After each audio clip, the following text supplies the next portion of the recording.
They want you to believe that growing food in winter requires massive glass structures, expensive propane heaters, and constant electrical inputs. But while the industrial agricultural complex spent the last century selling you fragile solutions, a 2,000-year-old architectural bypass was sitting beneath the surface of the Bolivian Andes. This is the Walipini, the place of warmth, and it is the closest thing to a physical cheat code for the laws of thermodynamics. Imagine a garden that remains at a constant 65 degrees while a blizzard rages 3 feet above it. Imagine a greenhouse that is invisible to your neighbors, requires zero external heating, and uses the literal core of the earth as a thermal battery. In this briefing, we are digging up the blueprint that the fossil fuel industry and the industrial greenhouse lobby hoped you would forget. By the time we are done, you will understand how to harvest the sun's energy at an efficiency rate that makes modern solar panels look like toys. But before we pick up a shovel, we have to look at why this technology was buried in the first place and how it connects to a massive global energy dependency. Most people look at the ground and see dirt. A strategist looks at the ground and see an infinite thermal mass. The Earth has a secret. Once you go just 6 to 8 feet below the frost line, the temperature stabilizes between 50 and 60 degrees Fahrenheit, regardless of the season. The ancient Aymara people of South America understood this principle long before the first patent for a glass greenhouse was ever filed in Europe. They didn't build upward, fighting the wind and the cold. They built downward, retreating into the protective embrace of the Earth's natural insulation. They created a sun hole, a pit house that captures solar radiation and traps it using the very soil that surrounds it. But in the early 20th century, as the world moved towards centralized energy, the Walipini was pushed aside in favor of high-maintenance, high-visibility structures. Why? Because you can't tax the heat coming out of the ground, and you can't send a bill for the sun's reflection off a back wall. This is the first rule of the ghost network. If it provides total independence for free, it will never be the industry standard.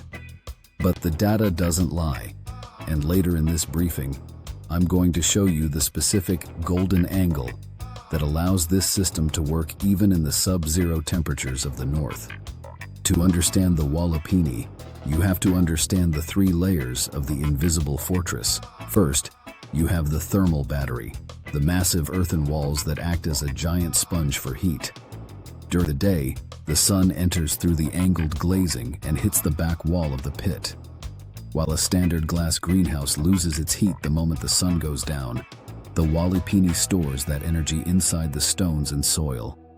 At night, when the outside air drops to dangerous levels, the walls slowly release that stored warmth back into the pit, keeping your plants in a perpetual spring. Second, you have the atmospheric trap. Because the garden is recessed into the earth, it is completely shielded from the most destructive force in winter farming, the wind. Wind chill can strip the heat from a standard structure in minutes, but the Walipini creates a pocket of dead air that stays pressurized and warm. Third, and perhaps most importantly, you have the hydro cycle. Deep in the earth, the humidity levels remain higher and more stable, meaning your plants require up to 80% less water than a surface-level garden. You are not just building a greenhouse, you are creating a self-contained climate that operates on a different timeline than the world above. But there is a catch, a specific technical detail that most DIY builders get wrong, which leads to flooding and total crop failure. I will reveal that specific drainage bypass in just a moment, because if you miss this one step, your sovereign garden becomes a stagnant pool. The reason the Walipini feels illegal to the modern mind is because it defies the logic of consumerism. The industrial system wants you to buy specialized glass, automated ventilation, and nutrient-rich fertilizers. The Walipini asks only for a hole, some recycled plastic or glass, and a basic understanding of solar geometry. In the 1990s, a group called the Benson Agriculture and Food Institute conducted a field study in the high-altitude plains of Bolivia. They built a standard Walipini for less than $300 using local labor and basic materials, while the surrounding farmers watched their crops freeze in the mountain nights. the Walipini was producing bananas, tomatoes, and kale in the middle of winter. The temperature inside the pit never dropped below 50 degrees, even when the outside temperature hit 10 degrees. This is the power of the sovereign loop applied to thermodynamics. Now, let's talk about the golden angle, the secret to capturing the sun when it's at its weakest. The roof of your Walipini cannot be flat, and it cannot be random. It must be tilted at a 90-degree angle to the sun's position during the winter solstice. This allows the maximum amount of light to penetrate deep into the pit and hit that rear thermal wall. If your angle is off by even 15 degrees, you lose nearly 40% of your heating potential. This is where the strategist beats the gardener.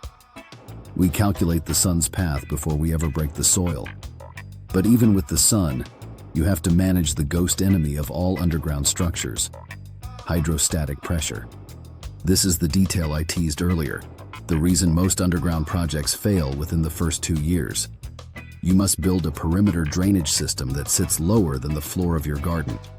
By using a simple French drain bypass, you redirect the groundwater away from your roots and toward a lower collection point.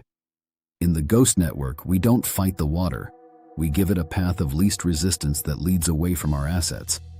If you combine the golden angle with the drainage bypass, you have a structure that will outlast your house. In most jurisdictions, a structure that is below ground level and doesn't have a permanent foundation is often exempt from the restrictive building codes that plague surface-level greenhouses. It is an invisible fortress in the truest sense, unseen by the tax assessor, ignored by the zoning board, and forgotten by the utility company. This is the ultimate goal of tactical self-sufficiency: to exist in the gaps of the system. Imagine walking out into your backyard during a power outage in January. The sky is gray, the air is biting, and the grocery stores are empty because the trucks can't get through the snow. You pull back a hidden hatch in the ground and descend into a lush, green, 65-degree oasis. You harvest fresh greens, a few tomatoes, and maybe even a lemon, all produced by a system that has no moving parts and costs $0 to operate. That isn't a fantasy. It's a 2,500-year-old reality that was taken from you to make you a better customer. The grid is a choice, and the heat beneath your feet is a gift that requires no permission to harvest. The knowledge is now back in your hands, and the earth is ready to hold your warmth. If you are ready to stop paying for the right to stay warm, like this video and subscribe to the Ghost Network. They're digging up the blueprints they tried to bury, one layer at a time. Johnny Bearington, signing off. The earth is waiting.